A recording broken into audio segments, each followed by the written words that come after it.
What's up, people? Welcome to my channel. My name is Itunu Pepper. If you are seeing me for the very first time, welcome. And if you're returning, welcome back.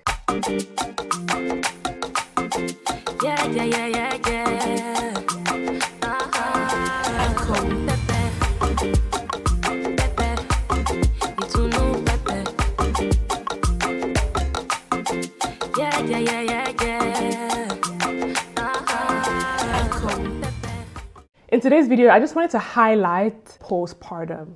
I can't stress how important mindset is for anything, be it pregnancy, be it postpartum, be it trying to conceive.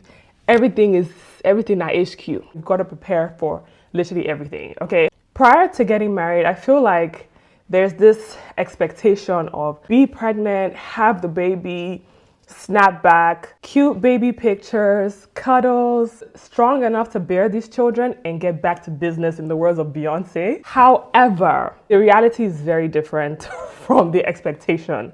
I don't know if it's social media, people just trying to not seem like they're being negative about having children. Maybe it's mom guilt to make people feel like, oh, it's so beautiful, it's the best thing that ever happened to me. To be honest, motherhood being difficult does not make it less of one of the best things that ever happened to me. And to make sure that you actually enjoy the process of giving birth, recovery, getting to know your baby, all of that, it's so important to prepare. I have my laptop here with me, so I will be looking down from time to time just to make sure that my thoughts are gathered, and I'm layering my thoughts as we go along. I don't know if you can hear my baby crying, but just bear with me as we go through this video. He's with his dad, so he's fine. The reality for me, after I gave birth, one thing I noticed was the switch in attention. I've personally not heard any mothers talk about this. I don't know, maybe they feel like it might be perceived a certain kind of way, but I just want to be real with you guys. I definitely saw the switch in attention. When I was pregnant, I used to get pampered. Oh, she's pregnant, Gotta take care of the mom for the babies, And I guess that care comes from them trying to show care to your unborn baby or babies. And then when you do give birth, it's now directed to the people or the person who the care was originally intended for, which is the babies. So when you give birth, you and your babies are now separated. And you can see that clear distinction in attention. So you see your friend or you see your family, they're like, hey, and they go for the baby. It's like, oh, dang, there's a lot more care and attention tailored towards the baby. And I feel like for someone going through postpartum, it can have a kind of negative effect on you if you don't keep telling yourself, oh, these people care about me. It's not any type of way. The babies are very cute, so that's probably why they can't help themselves. So just realize that there's going to be that switch from, you being pregnant, and then when you give birth, the attention goes to the baby. I'm just saying this so you can prepare your mind and so you can deal with the negative emotions that come with that switch. I also experienced postpartum hair loss, and this happened to me, I would say between 2 and 3 months postpartum, which is where my hairline is thinning out. And I think I personally made it worse by not being able to take care of my hair the way I previously did. Prior to being heavily pregnant, I washed my hair every 2 weeks or at most once a month, but I would also always moisturize my hair in between.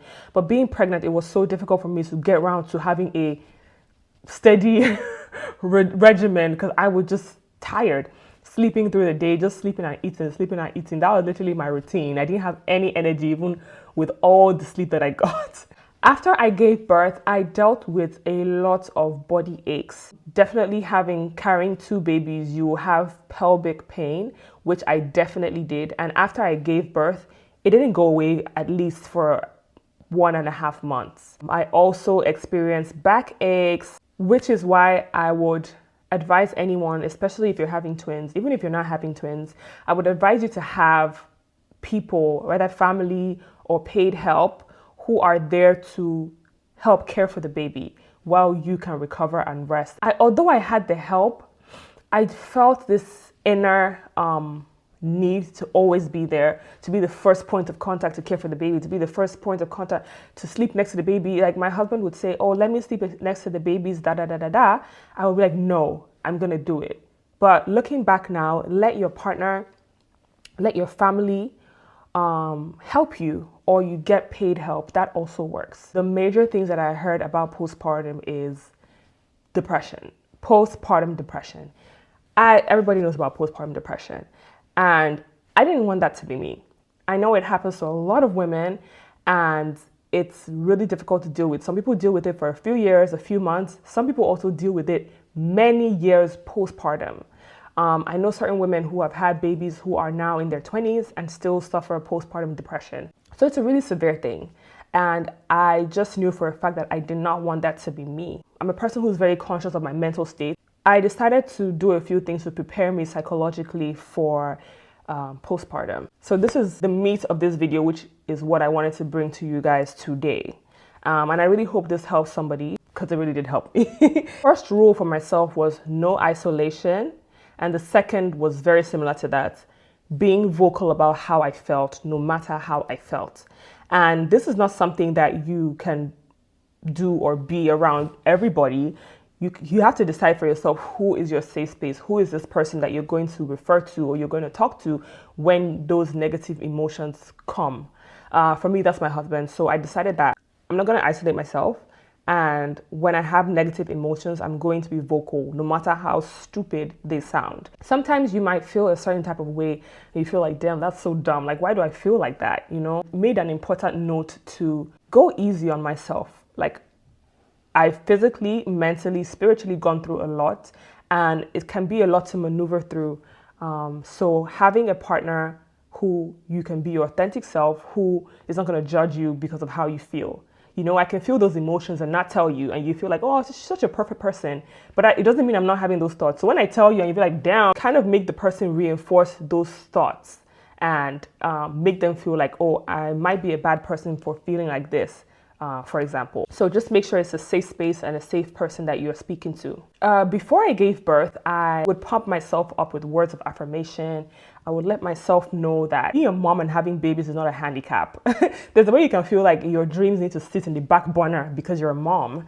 And I didn't want that for myself. I really did not want that for myself. So I would speak to myself and be like, yeah, I can do whatever I set my mind to. I'm not limited by any of my thoughts. My thoughts are positive, and I'm going to tailor my actions towards what I genuinely want for myself. Doing this before you give birth gives you that boost before you actually need it, if you get what I mean. It was also really important for me to remind myself that I will never be the same again.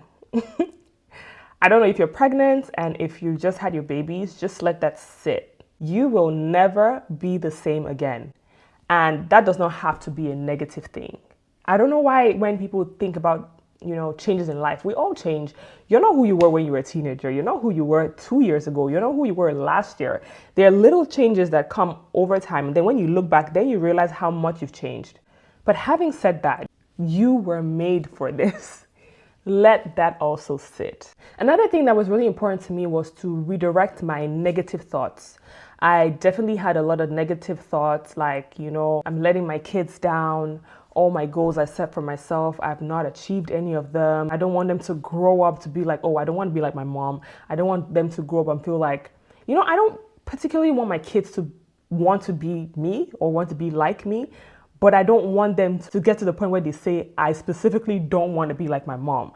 You're already thinking like, I don't want my kids to feel this certain type of way. I don't want to fail my children, because being a parent is a huge responsibility. So it was very important for me to redirect my thoughts and start to think positive things that, oh, if I don't want my kids to feel like they can't achieve certain things in life, I need to go ahead and achieve my goals so I can say, hey, look, I did it. You can do it too. And I realized that when I will get this negative thoughts will be when I'm breastfeeding. It might not even be a thought. It might just be an emotion. Just a negative, dull, sad, gloomy emotion where you just feel like absolute crap. And a way of redirecting those emotions and just getting rid of them was, while I would pump or breastfeed, I would turn on some comedy. I particularly like Brain Jotter here on YouTube. Oh my gosh.